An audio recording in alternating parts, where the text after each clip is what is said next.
बोलो श्री प्राणनाथ प्यारे की जय।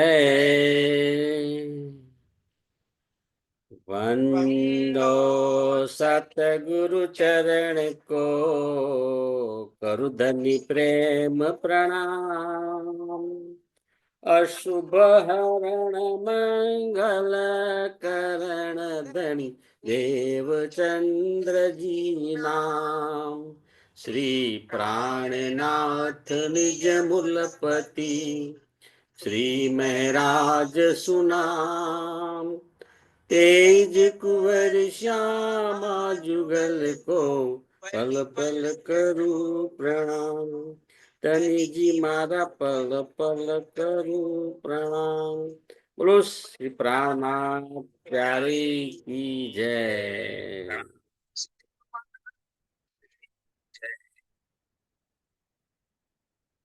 चर्चा प्रारंभ होत है, सुनो साथ चित दई।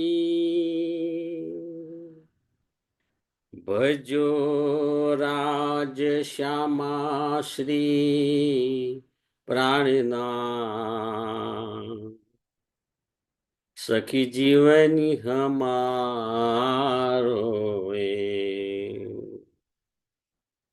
श्री महामत कहे साध जी। बया चर्चा का वखत, अब तुम सुनियो चित दे। ला लागे आए बैठे इन तखत, ला लागे आए बैठे इन तखत। बोलो श्री प्राणनाथ प्यारे की जय। પૂર્ણ બ્રહ્મ સચ્ચિદાનંદ સ્વરૂપ ધામધણી અક્ષરાતીત પરમાત્માની અસીમ કૃપાથી, સદગુરુ મહારાજના અપાર આશીર્વાદથી આપણે શ્રી વિતક સાહેબની ચર્ચા કરી રહ્યા છે. એમાં અગાઉ જોઈ ગયા કે શ્રીજી અને સુંદર સાથ હરિદ્વારમાંથી આવ્યા પછી દિલ્હીમાં જાય છે. દિલ્હીમાં દાવ પાંડેની હવેલીમાંથી કેટલાક સુંદર સાથ જે મૂકીને ગયા હતા, હવે એમને મળે છે. સુંદર સાથ ખૂબ જ આનંદિત થાય છે. ત્યારબાદ ત્યાંથી શ્રીજી ફરીથી પાછા દિલ્હીમાં લાલ દરવાજાની હવેલીમાં આવે છે. લાલ દરવાજાની હવેલીમાં શ્રીજીએ ગોવર્ધનભાઈ અને લાલદાસજીને હુકમ કર્યો કે હવે તમે નજીકની કોઈ મસ્જિદ હોય એમાં મુલ્લા પાસે જાઓ અને કુરાન બાબતે ચર્ચા કરો કે તેઓ પૂર્ણ બ્રહ્મ પરમાત્મા કોને કહે છે.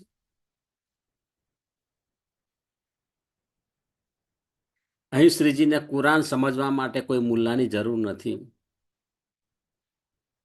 પરંતુ સ્વયંની ઓળખાણ કરાવવા માટે તેમજ સુંદર સાથમાં દ્રઢ વિશ્વાસ ઉત્પન્ન થાય તે માટે કુરાન, હદીસ અને તફસીર હુસૈનીમાં શું છે એ સમજવા માટે આ બે સુંદર સાથને મોકલે છે, ગોવર્ધનભાઈ અને લાલદાસજીને.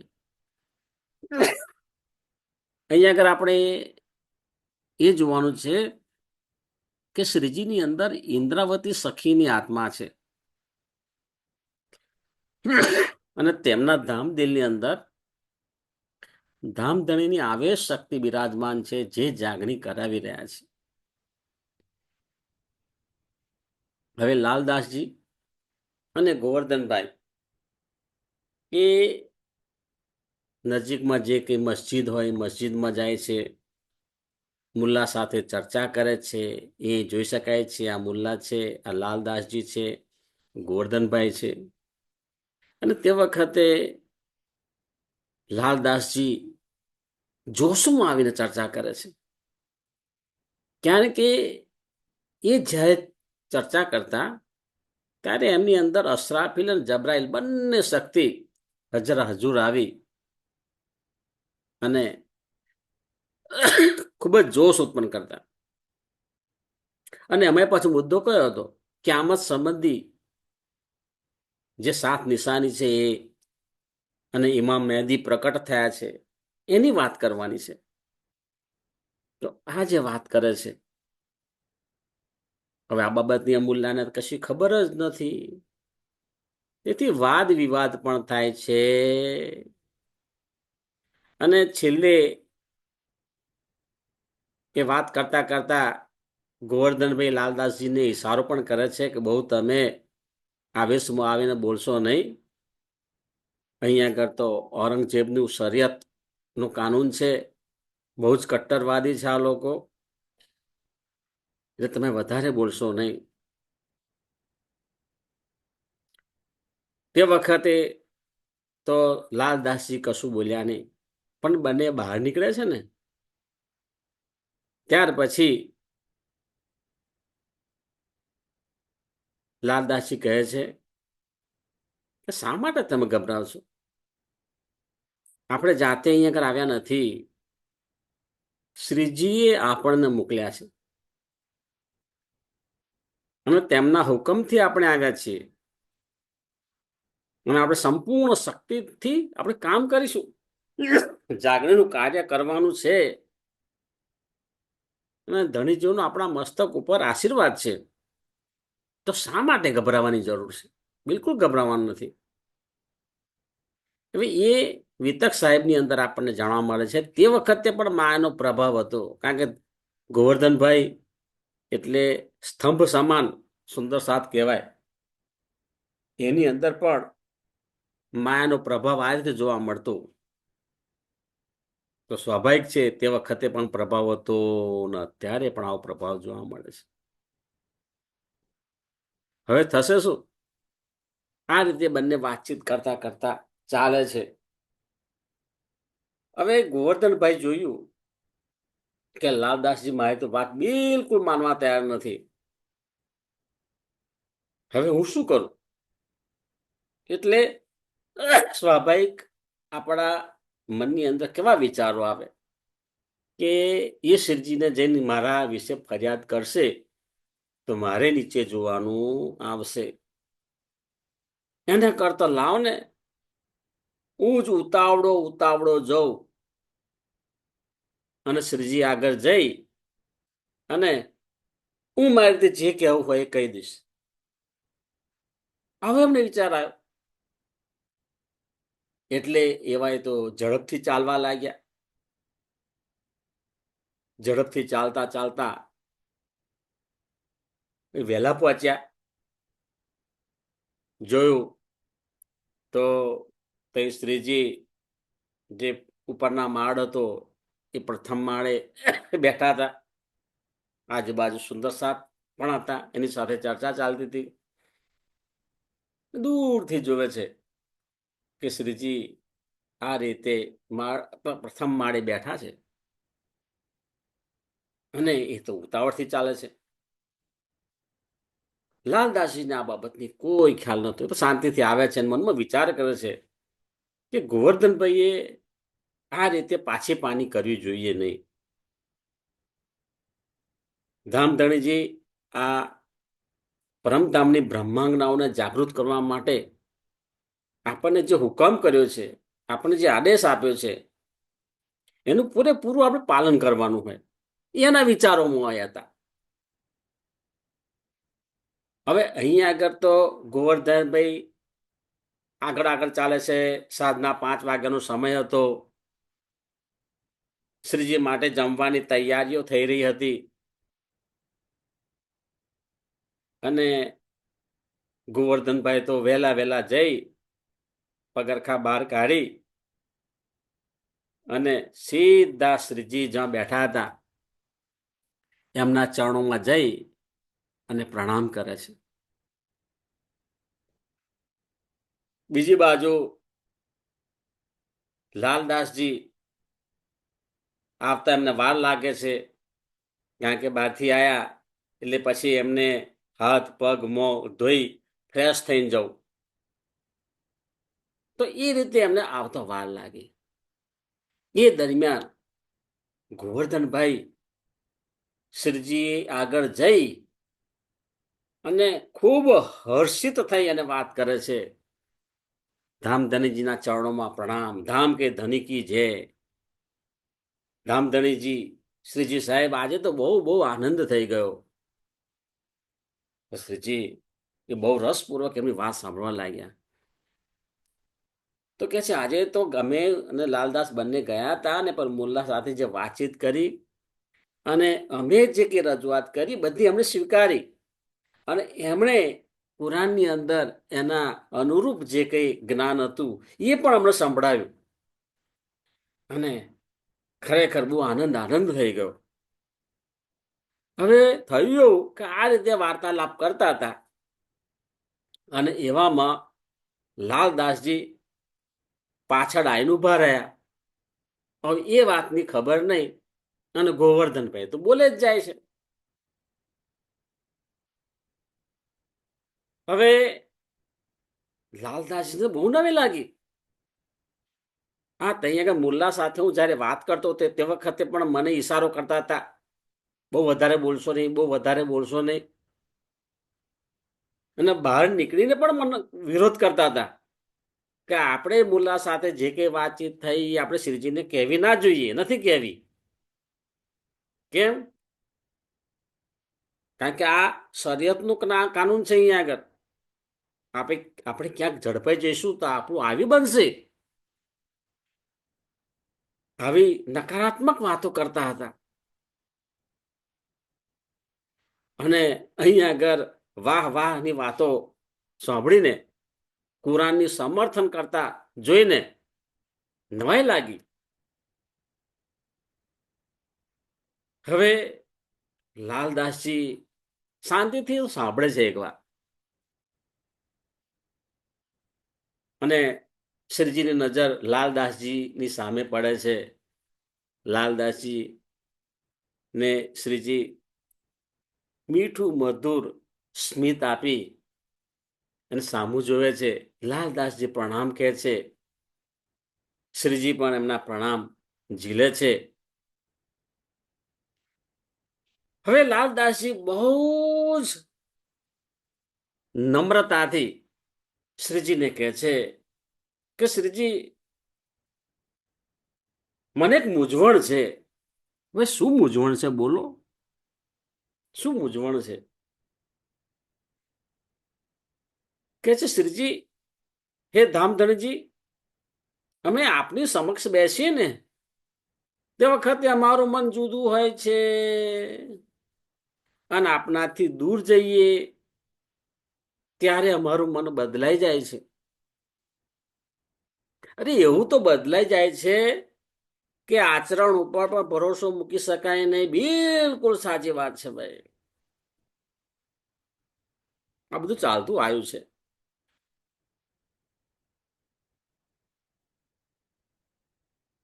અહીં આગળ જુઓ, ગોવર્ધન જેવા પીઠ સુંદર સાથ, આધાર સ્તંભ જેવા સુંદર સાથ, એ પણ આવું કરતા હોય તો સ્વાભાવિક છે લાલદાસજી થી આ રીતે વાત થઈ ગઈ. હવે આ સાંભળી ગોવર્ધનભાઈ પાછું વળીને જોવે છે અને લાલદાસજીને કહે છે, તમે આ બધું બોલ્યા એ મને કહો છો ને? તમે મારી પણ નાખીને બધું આવું કહો છો? બોલો, વિચાર કરો સુંદરસાજી. ખરેખર તો એમને સ્વીકાર કરી લેવા જેવો હતો, પણ આવું અહીં આગળ પણ જોવા મળે છે. સ્વીકાર કરવા કોઈ તૈયાર નથી. જો સ્વીકાર કરી લીધો હોત તો વિતક કંઈક જુદી હોત, પણ સ્વીકારતા નથી. અને ઉપરથી કહે છે તમે મને સંભળાવો છો.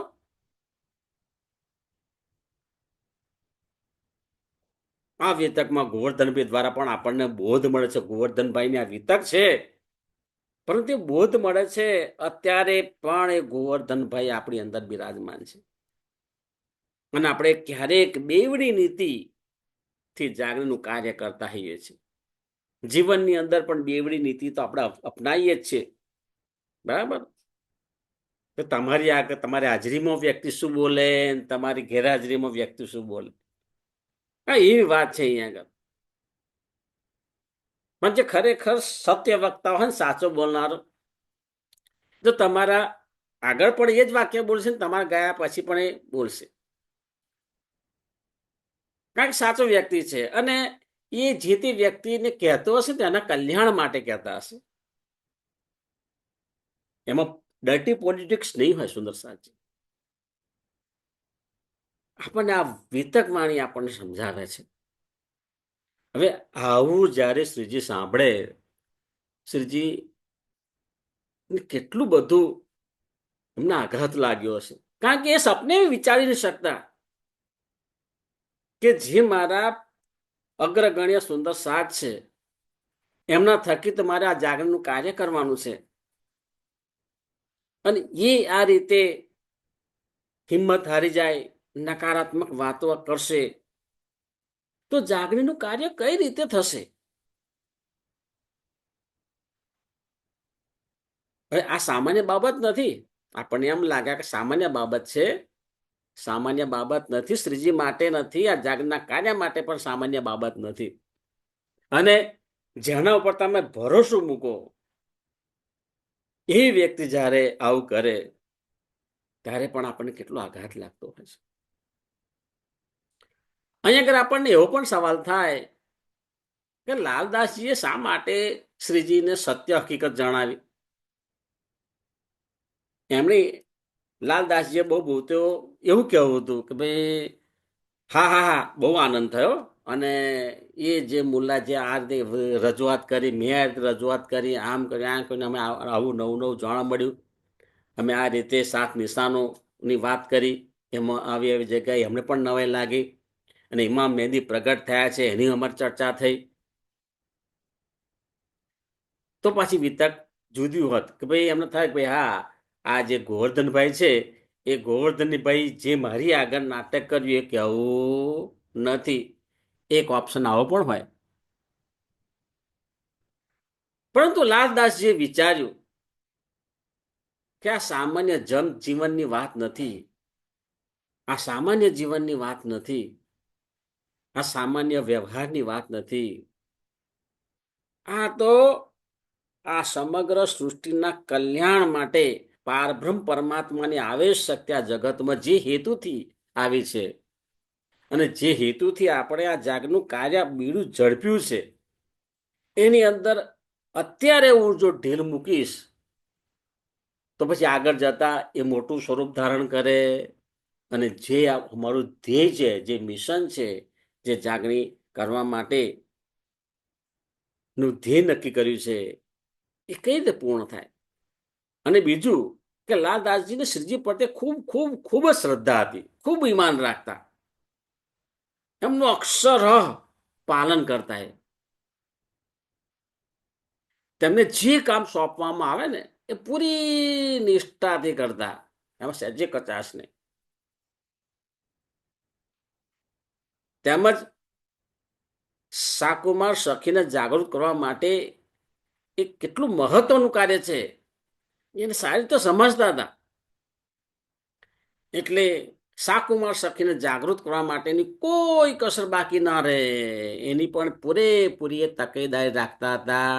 એટલે અમને એમ થયું કે આ ગોવર્ધનભાઈની હકીકત જણાવીએ તો એને લીધે શું થાય, બીજા બધા સુંદર સાથની અંદર પણ બોધ મળે કે ભાઈ આ રીતે બે બાજુની વાતો થાય નહીં. શ્રીજી આગળ તમે જુદું બોલો, શ્રીજીની ગેરહાજરીમાં જુદું બોલો, એ જાગણીના કાર્યમાં ચાલે નહીં. એક બોધ પણ તે વખતના સુંદર સાથને પણ આપવો હતો. અને આ વિતક દ્વારા અત્યારે પણ આપણને બોધ મળે છે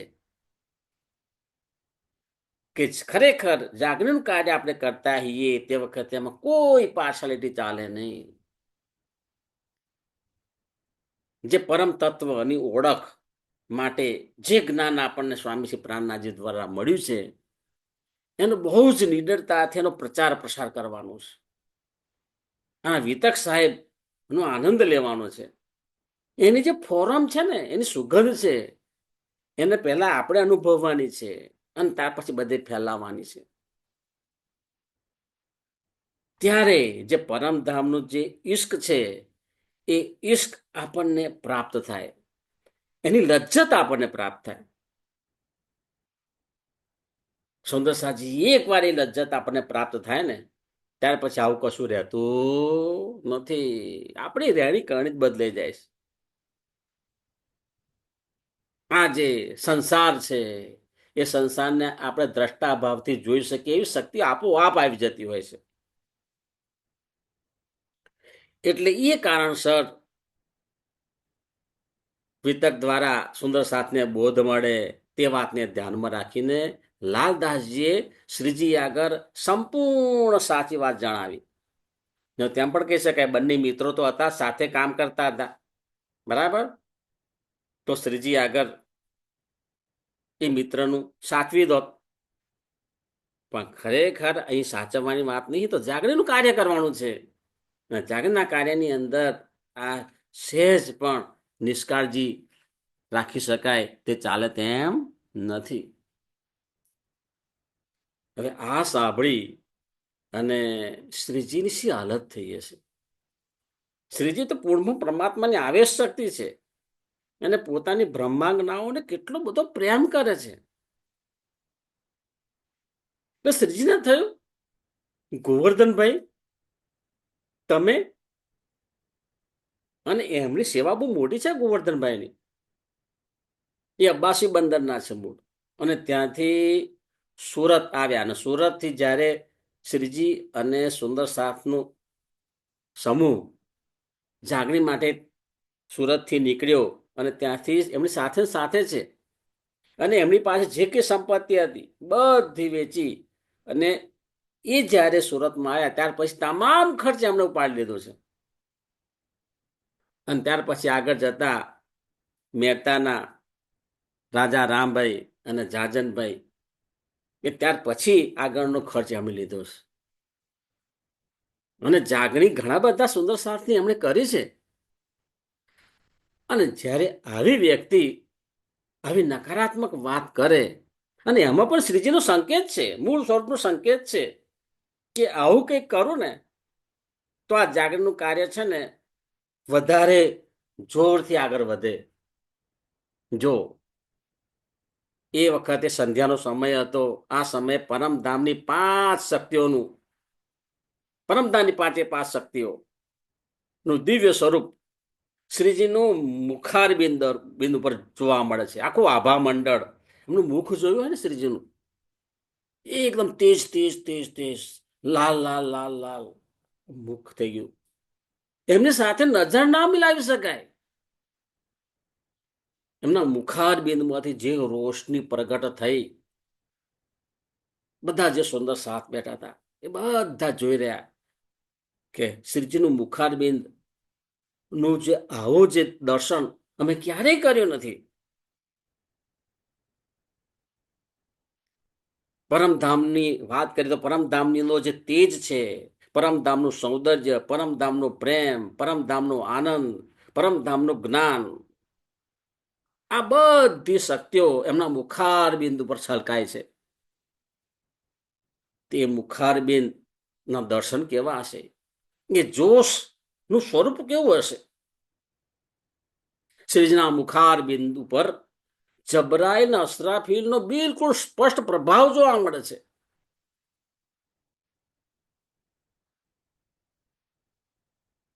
અને શ્રીજી એટલું બોલે છે, હવે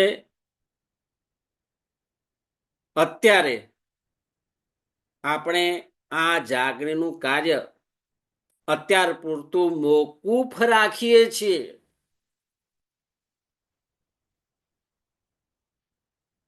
જાગના કાર્ય વિશે અત્યારે કોઈ ચર્ચા કરવી નથી.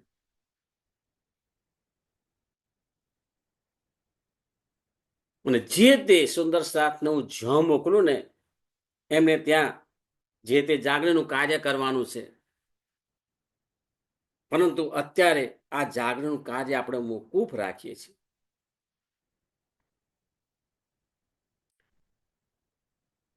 શ્રીજી દિલ્હીથી અનુપ શહેર આવે છે. તે વખતે અષાઢ મહિનો હતો. વરસાદ ખૂબ જ વરસતો હતો. જે પરિસ્થિતિ હતી કે ભાઈ હવે મારે અનુપ શહેર જવું છે અને બધાને અલગ અલગ કામ સોંપી દીધો. એ જ્યારે અનુપ શહેર આવે છે એવી સ્થિતિમાં શ્રીજી ઊંટ પર બેસીને અનુપ શહેર પહોંચ્યા. શ્રીજી અત્યંત જોશ અને આવેશ આવ્યો હતો. એમના શરીરમાંથી ઝાડા અને પેશાબ દ્વારા ખૂબ જ પાણી બહાર નીકળવા લાગ્યું. ત્યારે માણિકભાઈએ આયુર્વેદિક દવા પણ રાખતા એ આપી. અને આવી સ્થિતિમાં લાલબાઈ ખૂબ ખૂબ ચિંતામાં આવી ગયા.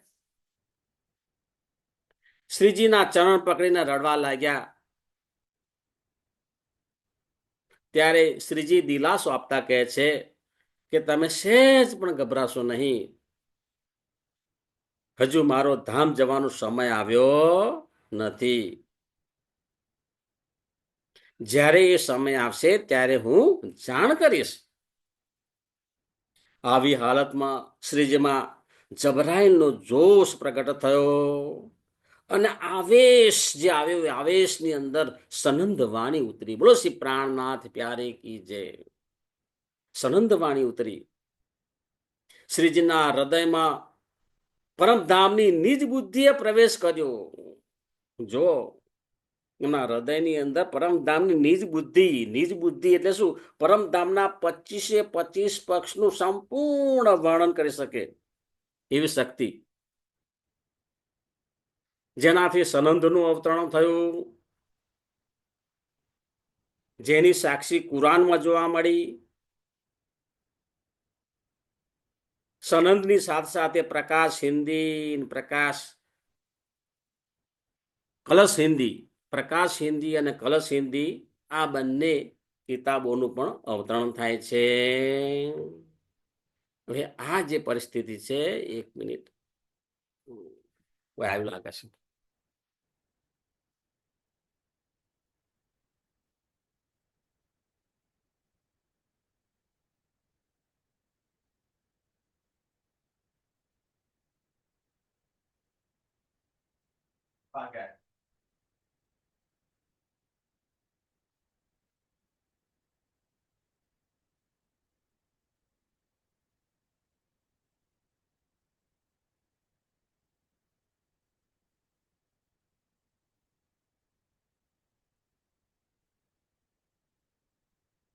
હા, હવે શું થશે? શ્રીજીએ નીચે પ્રમાણે બધાને કામની સોંપણી કરી.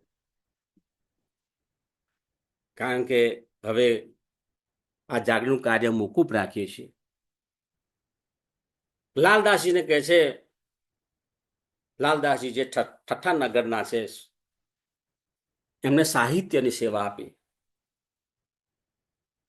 કે હિન્દુ ધર્મ ગ્રંથના જેટલા પણ શાસ્ત્રો છે એનું અધ્યયન કરવાની શક્તિ, એનો ભેદ ઉકેલવાની શક્તિ આપે છે. તમે તમારું કાર્ય ચાલુ રાખો. ભીમભાઈ સુરતના વેદાંતાચાર્ય છે અને મુકુંદાસ એ પણ સુરતના છે. એ મુકુંદાસ જેમના લગ્ન થયા હતા અને થોડા વખત પછી એમણે એમની પત્નીને કહ્યું કે શ્રીજીના ચરણોમાં સમર્પિત થઈએ અને જાગરના કાર્યમાં જઈએ. અને તે વખતે એમની પત્નીએ ના પાડી. તે પોતે પણ બધો સંસાર છોડી અને શ્રીજીના ચરણોમાં સમર્પિત થઈ ગયા. એ મુકુંદાસ અને ભીમભાઈ આ બંનેને શ્રીજી ઉદયપુર જવાનું કહે છે.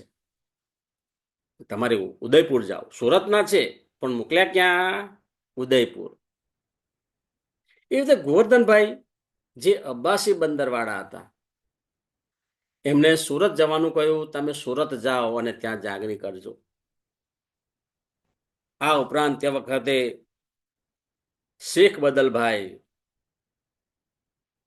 એમણે સંપૂર્ણ સમર્પિત શ્રીજીના ચરણોમાં થઈ ગયા.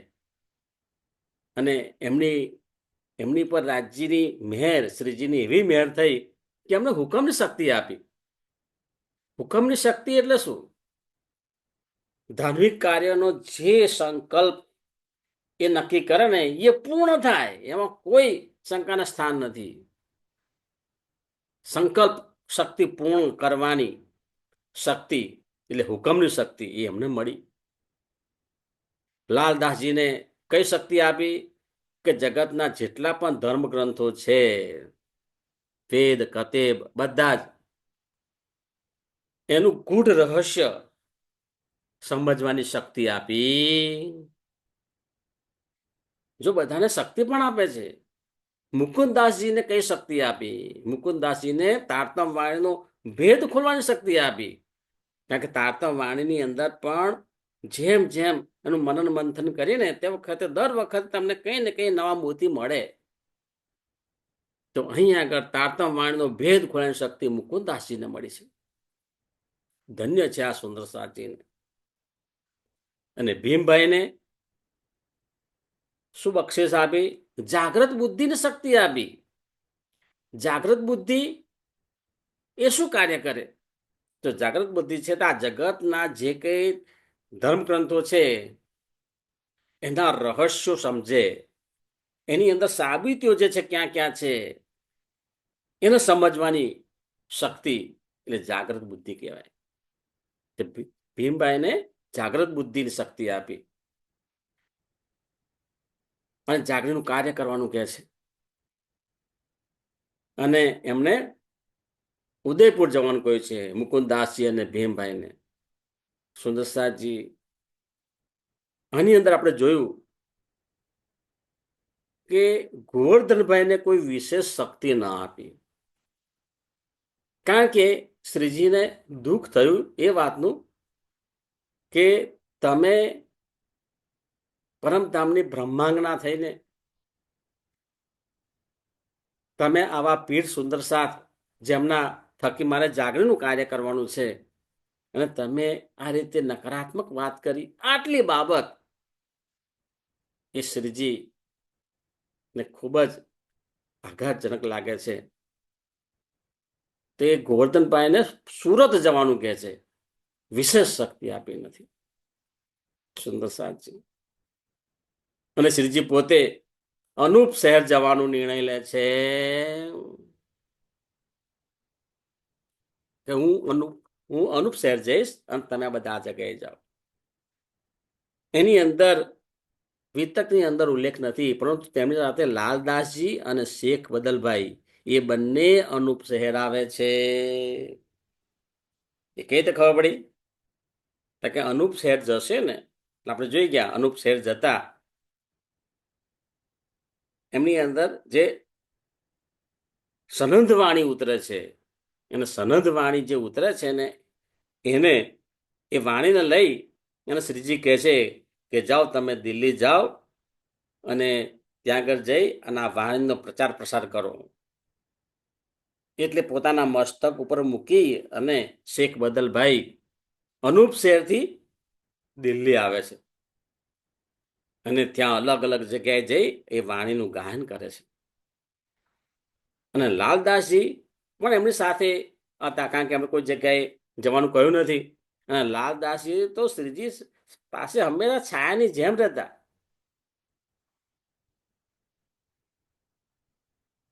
એટલે લાલદાસજી અને શેખ બદલભાઈ એ પણ શ્રીજી સાથે અનુપ શહેર આવે છે. એ રીતે આપણે અહીં આગળ સમજી શકાય. તો આ રીતે શ્રીજી અગ્રગણ્ય જે સુંદર સાથ છે એમ અલગ અલગ સ્થાનોની અંદર જવા માટેનું કાર્ય સોંપે છે. જે તે સુંદર સાથ છે એને વિશેષ શક્તિ પણ આપે છે સુંદર સાથજી. આપણે પણ અહીં આ વિચારવાનું છે, આપણે સમર્પિત ભાવથી આ વિતક વાણીનું અધ્યયન કરીને આપણી પર પણ કૃપા થાય. આપણને પણ આ જે ધર્મ ગ્રંથો છે એનું રહસ્ય પ્રાપ્ત થાય, તારતમ વાણી જે છે આત્મસાત થાય, પરમધામનો જે ઈશ્ક છે ને એ ઈશ્કની જે ઝલક છે એ આપણને અહીં આગળ અનુભવાય. એ રાજ્ય મહારાજની કૃપાથી બધું શક્ય છે. શું કરવાનું છે આપણે? સંપૂર્ણ સમર્પિત થઈ અને વિતક અને વાણી એનું જેટલું બને એટલું અધ્યયન કરવાનું છે, સમજવાનું છે અને આપણી રહેણીની અંદર ઉતારવાનું છે. બોલો શ્રી પ્રાણનાથ પ્યારે કી જય, સદગુરુ મહારાજ કી જય. પ્રણામ સુંદર સાજી, સુંદર સાજી. કૃષ્ણ કનૈયા લાલ કી જય. પ્રણામ સુંદર સાજી, સુંદર સાજીના ચરણોમાં મારા કોટાન કોટી પ્રણામ. પ્રણામ.